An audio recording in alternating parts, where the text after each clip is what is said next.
Well, it had zoning in place, and the CN zone had been there since 2004. I think in 2004, when they asked for the zoning, they asked for CA, and that was denied, and they were given CN. So we're operating within the zone that is there. There's commercial zoning, CA zoning in the area, but we were looking at a piece of property that already had the zone in place, just with the use on review process.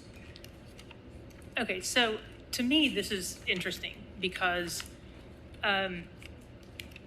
the request came through before to be commercial, and that was denied, but it was zoned commercial, neighborhood commercial, which, to Commissioner Higgins' point, he said it comes with certain limitations, but I would say that comes with certain, not limitations, but parameters that are there to really help guide what that development should be.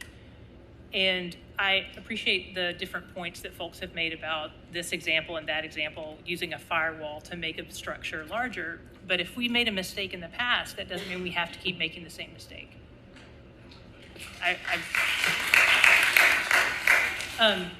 That is Commissioner just, Adams, would you clarify that? Because I'm not sure what you... What I mean is that what I've heard is different persons point to examples of structures that are using a firewall to be labeled as something under 5,000 to meet the CN requirements. And I don't feel like that is the intent of that CN zone as it's written. I think the intent of that CN zone is to create smaller structures, walkable. This is something that is a neighborhood that feels small and human scale, not car scale. And the application that we're looking at right now is absolutely car scale. And so my struggle with this is because people have talked about a larger road being in place and that it can now handle this, which would make me think, well, then there should be a different zone there because this is neighborhood commercial. And beyond the building structure being beyond the 5,000, which is what the zone calls for, that doesn't even take into consideration the overall footprint of what this application will actually look like to the people that live in the community because of all of those pumps.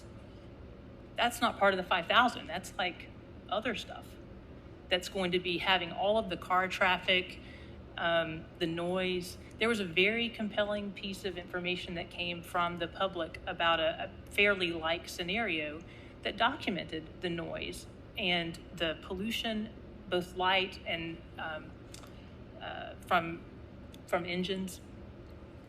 I don't think we can get around that. And if the intent of the zone was expressed differently, I would feel differently. But neighborhood commercial is clearly about human scale. And while I appreciate the ways that have been sort of engineered to get around that, I don't think that's what this zone is about. So I cannot support this case in good faith. So I will not be supporting